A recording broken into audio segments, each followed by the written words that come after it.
Hey everyone, this is Jennifer Beamer, owner-operator of ExpertlyDyed Art by Science, and today we are continuing on with using the drone carder.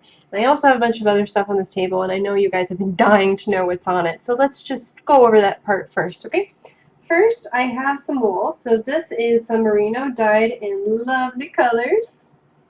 Got purples and blues and violets. We have a little bit of orange, even some of the stuff that I've dyed. I don't have a lot of this left over. This is like the last little bit. And then we have like a little bit that I made in the previous videos, which I'm sure you saw, and if you didn't, just go over there now and take a look. And then I have here organized all of the Angelina sparkle fibers. So like that.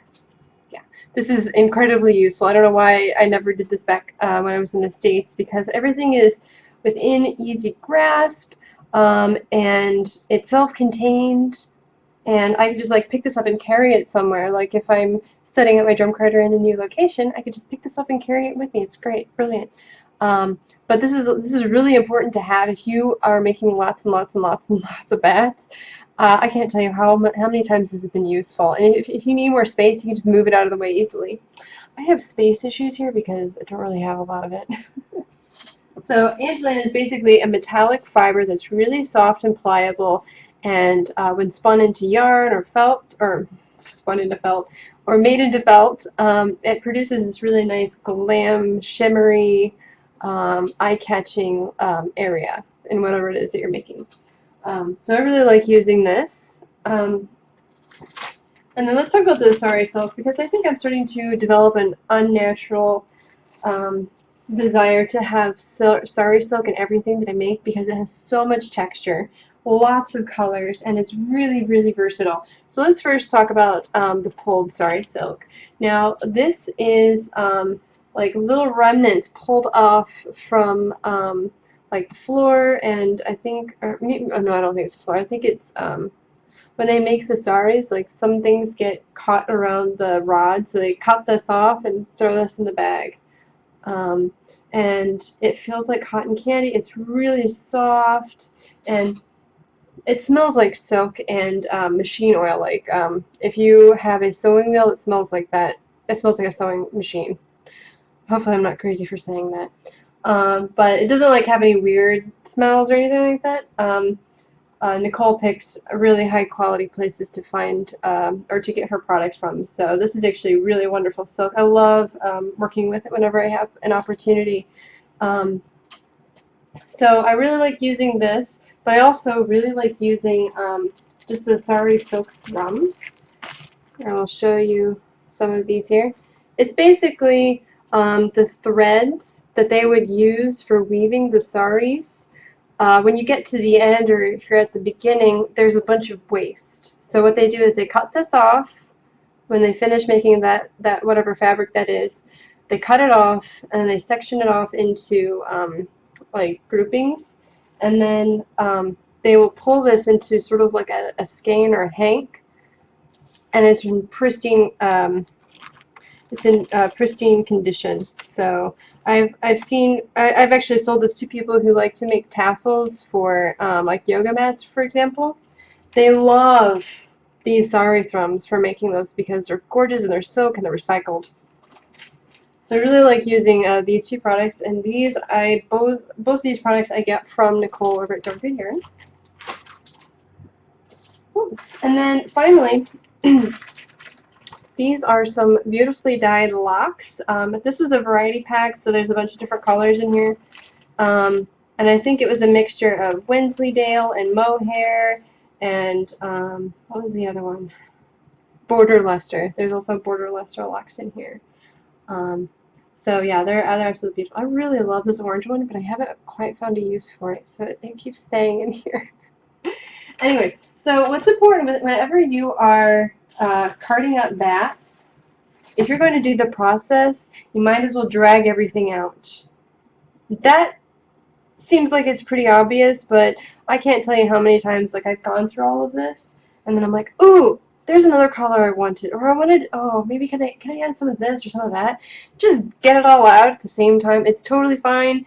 to work on a few and then put it all away. If you have like time in your schedule to just do it for a few hours, just do it for a few hours. If you're selling your bats, I highly encourage you to get everything that you need first set out and accessible rather than like opening up bins and dragging stuff out because it's just a waste of time. So get everything out and ready and set up and like within arm's reach of the drum carter, but also making sure that you stay clear away from the moving parts, which are back here, and I keep moving things out of the way for that reason.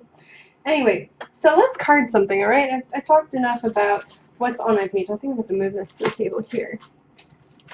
I feel like the bags are going to get stuck on the moving bits back here.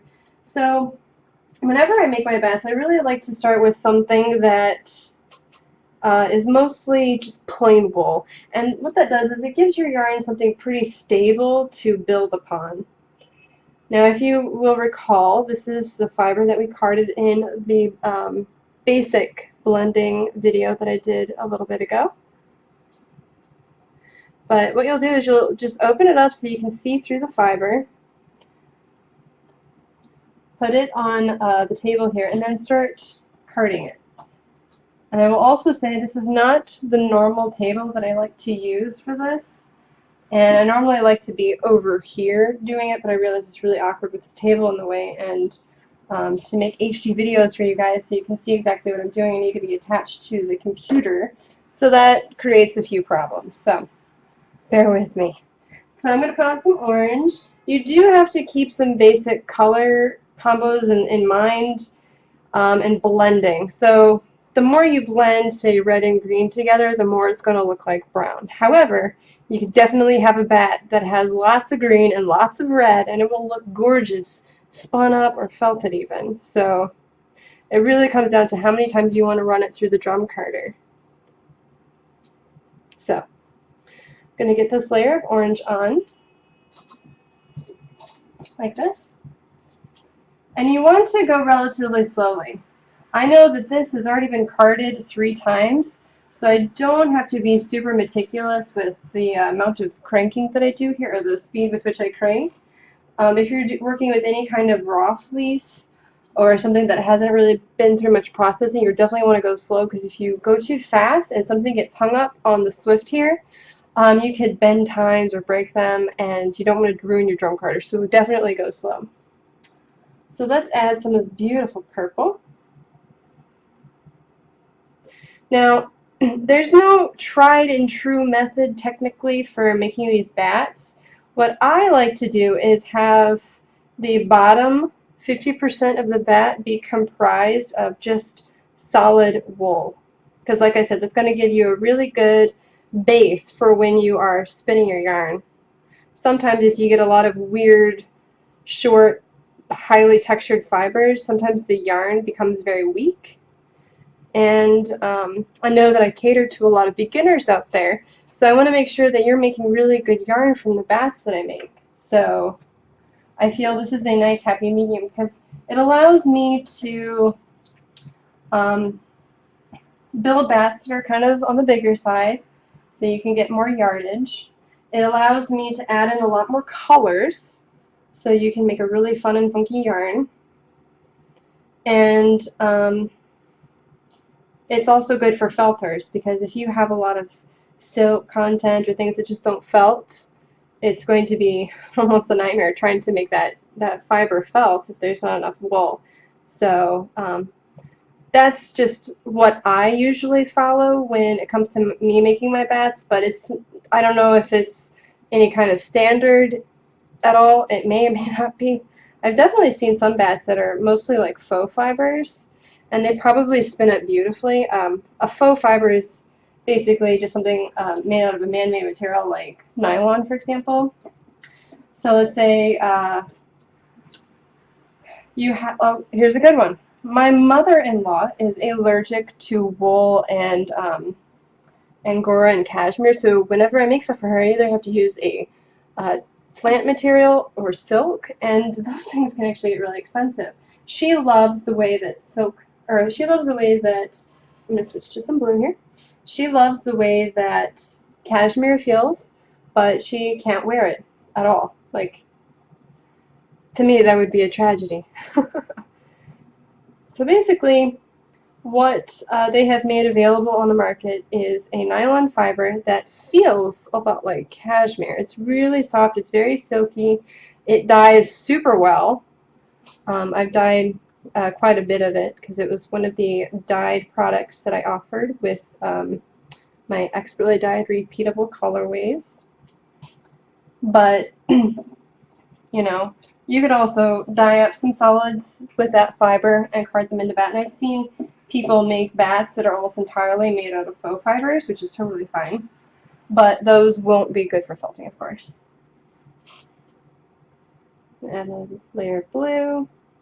I mean, this stage, it looks really boring, but I can't tell you how important it is. And as you sort of build up confidence using your drum carder, this stage will go a lot faster. I remember, oh gosh, I can't even remember, like maybe like a year and a half ago or so, I started using a drum carder that I rented from our guild. And my very first bat took me an hour and a half to make. An hour and a half. Whew. Now I can make, I mean, depending on what it is that I'm making, if I'm making a repeatable bat, I could make like 5 or 6 of those in an hour. So, I mean, this stage, like once you figure out how to do this quickly, it'll just fly by.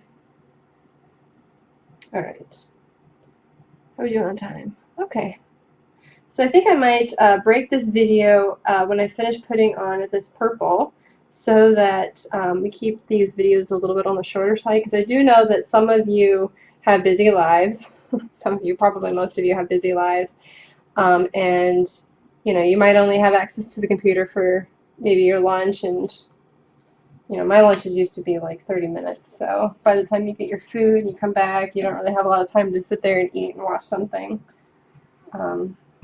So I will break this video and pick up with the fun part, because I know this is a little bit boring, but still it's an important step, I think, for building bats that produce strong and sturdy yarn. So, gotta do my final plugs here. If you like what you see, please give me a thumbs up on this video, subscribe, follow me on Twitter. You can be a fan on my Facebook page, where I do run periodic sales and discounts and combined offers if you go there, which aren't available anywhere else. And that will be in the description below, and if you're interested in any of the bats that I make and want to buy one, please, you can find me at expertlydyed.etsy.com, and that will also be in the description below. Anyway, we'll be right back. Alright, thanks for watching. Bye!